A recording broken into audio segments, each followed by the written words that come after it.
All right, welcome back to Turbo Garage. So today we're going to be working on Finley's 2001 Ford Ranger. This is one of the last things we have to do on this truck to get it really running perfect. It's got a pretty bad oil leak on the rear main seal. So any vehicle that's around 20 years old with 320,000 kilometers, your rear main seal is probably going to be leaking. We already did the front seal on the timing cover, but we got to do the rear main seal today. Of course, to do that, you have to pull the transmission off. And while we're at it, we're going to replace the clutch because we don't know how many kilometers are on that clutch. We don't know the condition of it. But while you got it off, you know, it's pretty cheap to get a clutch for these things. We're going to replace it. So let's just get right to it and drop this transmission out and you can learn what's involved in doing it. Yeah, well. We're both getting over colds right now, so we might sound kind of nasally and gross. It's because, yeah, we're sick. Yeah. Anyway, let's get this done. First thing we'll do is pull the negative battery terminal off. So for this 2001 Ford Ranger is a 3-liter, so the starter is right here.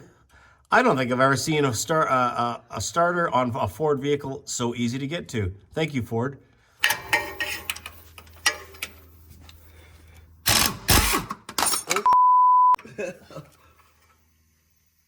All right, next thing I do is drain the oil out of the transmission. Here's a rag for you. Thank you, sir. We got our pan here. Oh, Finley. You're 0 for 2. Okay, we'll let that drain. So when you pull the drain plug off, it's actually a magnet. So, and we can see there really isn't anything out of the ordinary. Just that would be normal wear. No big chunks or anything, so that's a good sign. All right, you can see how we marked the drive shaft. Next thing, we're gonna take that off, but you wanna make sure that it's gonna go back exactly the same way, so try and hit this with an impact. There we go. Not bad. Okay, so you slide that off, it comes off easy. Yeah, and then you just slide it out of the transmission and take the drive shaft out. All right, so next thing to do is the exhaust. We got this one undone. Didn't break any bolts. We put some penetrating oil on it and let it sit. But now we got this one up here. And in my experience with these Fords, these are not going to be easy. They will almost guaranteed break, but we'll give them a try. All right, we have been working, how long, Finley? An hour? Easily an hour on this thing. And I'll show you what we're up against here. Hold on. So we got 2 bolts off. That one. I don't know if you can see the other one there. But anyway, this one up right there. We could not for the life of us get that one. So what I've done is I've cut the head off. Now I'm going to take a cold chisel and hit the side of that. Split what's left of the nut. And then that'll pop it off. And then what we'll be able to do is, the other bolt on the other side, it's snapped. We'll just drive these out.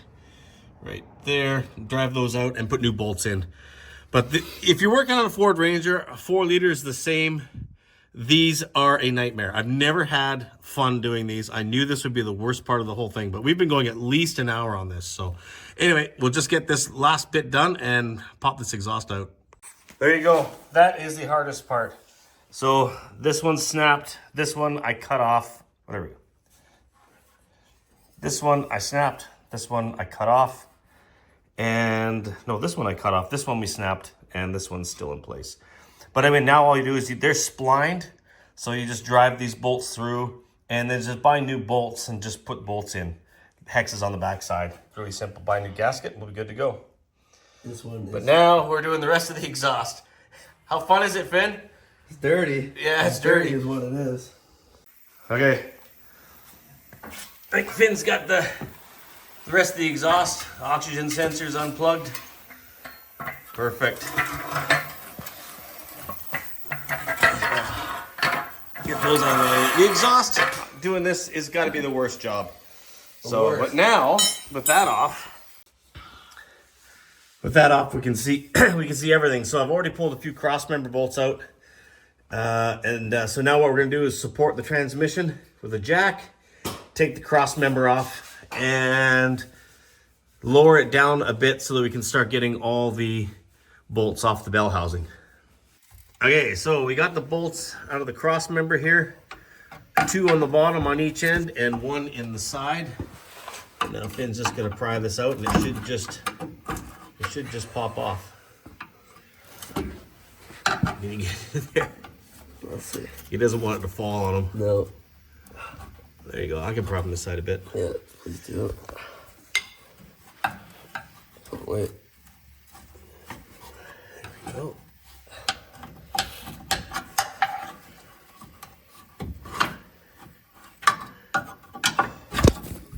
There we go. There we go. It should just come right out. There we go. Now the transmission's just held with this jack and a piece of wood because the jack's not it's not that sketchy, maybe a little bit. Just a little bit. Okay, the last thing to do is the clutch line, slave cylinder hydraulic line, and then we can start unbolting the transmission. Okay, one thing we almost forgot before we take the transmission out is we gotta take the shifter off. All right, so to get the shifter disconnected, don't bother undoing the shift knob or anything. You don't need to. There's 2 bolts, screws, sorry, right here in the front of the shifter. So you basically lift those off, and then you can lift the shifter off just high enough to get to this. And what you'll find is there's a bolt that'll be tight like this. I'm gonna focus, there we go. You loosen off this bolt, and then what you do is you take it and you put it on this side and tighten it up, and it'll pull this tapered key out, which is, there we go, right here. So the screw acts as a jack to pull a key out. So you just undo the nut, put it on the other thread, and draw the key out. And then you'll basically, when you put it back in, you'll put the key in, tighten up your bolt on this side with it on your shifter, and that locks it in place. But now we can drop the transmission.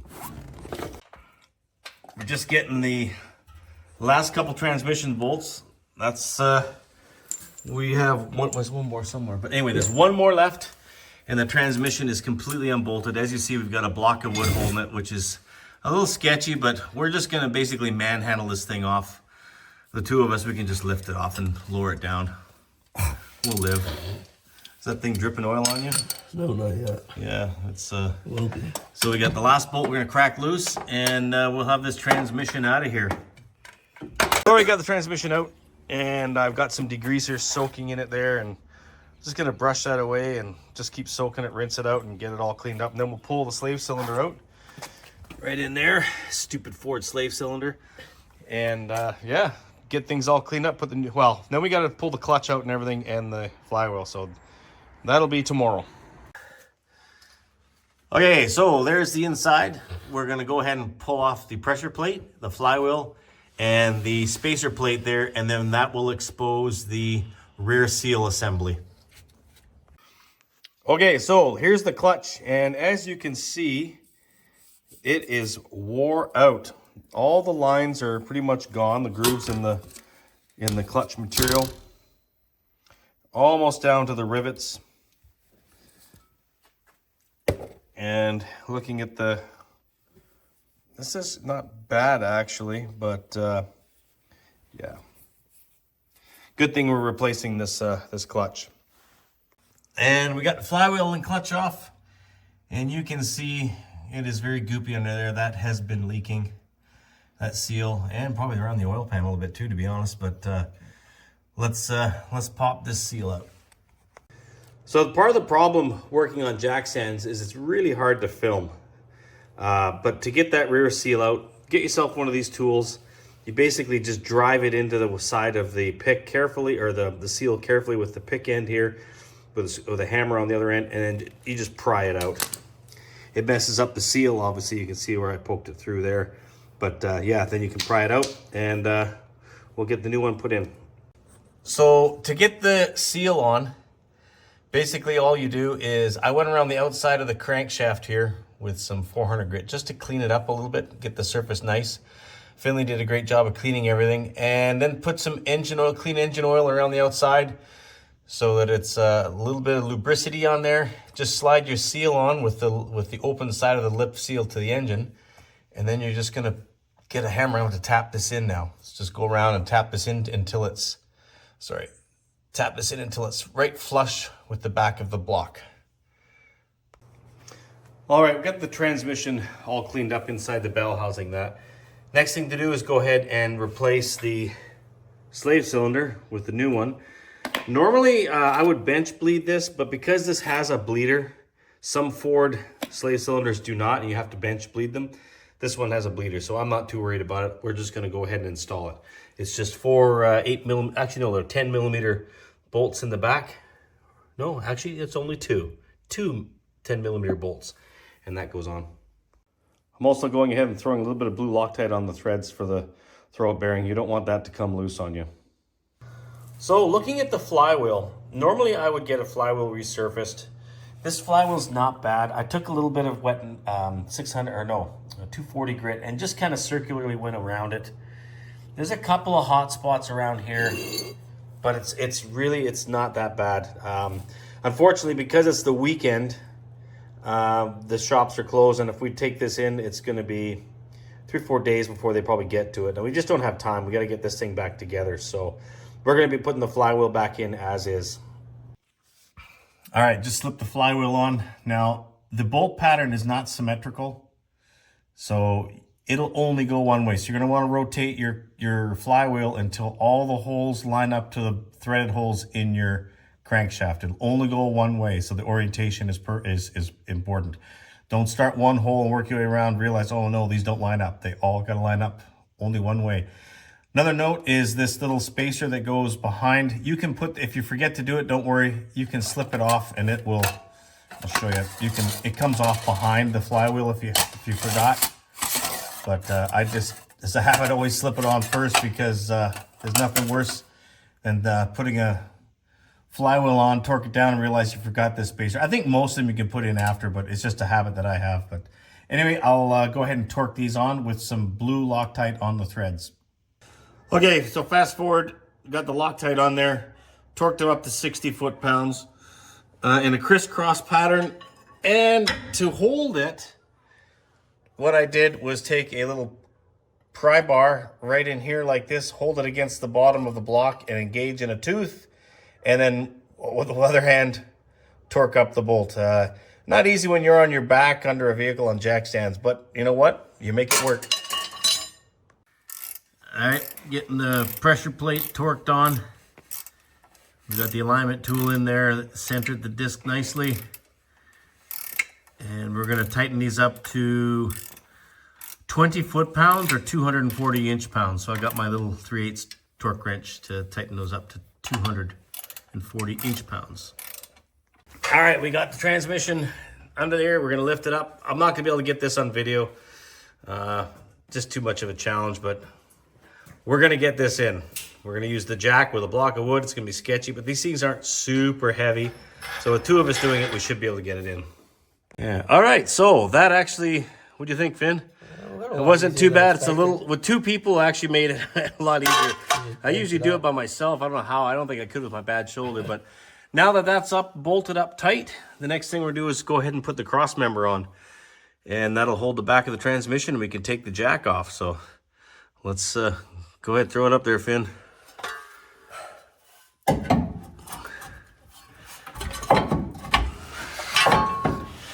Yeah, it'll just slide up in there. Yeah, but require a little finesse.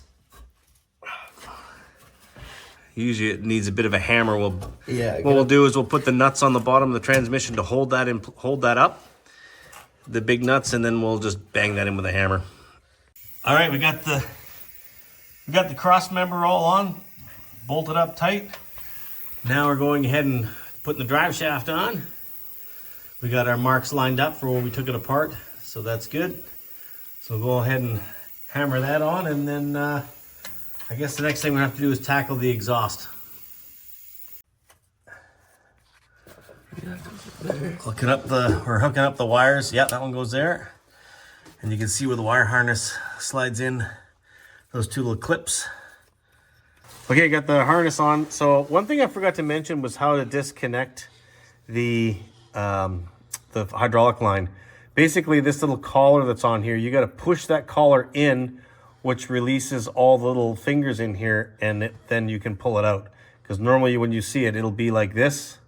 which is what you're going to see because we're going to go ahead and push it in here to the new one. And it has a check valve, so the fluid that goes to the reservoir does not come out. But anyway, we'll just try to plug this in. Should just... Some plastic lines, so you got to be careful. You see if you can get it in, Finn. Get it nice and straight. I don't know what we're doing. Hang on. I'm going to put the camera down to use some muscle. All right, pumping oil back into the transmission. Through the fill hole there, you just fill it up until it starts coming out. It's about 2.5 liters of oil. Merc on 5. So Finn's just pumping that in. That's good. He's under there, not me. Okay, next day we've got a gasket has come in. So one of the last things we got to do really is put this exhaust in and then fill the transmission up, which we've already pumped one bottle in there. 2 more to go, or 1.5 I should say. You got the bolts for the exhaust up here. So yeah, let's go ahead and get that. I'm letting this. Finley is doing this. I'm going in the house. He's going to do this on his own. It won't be much.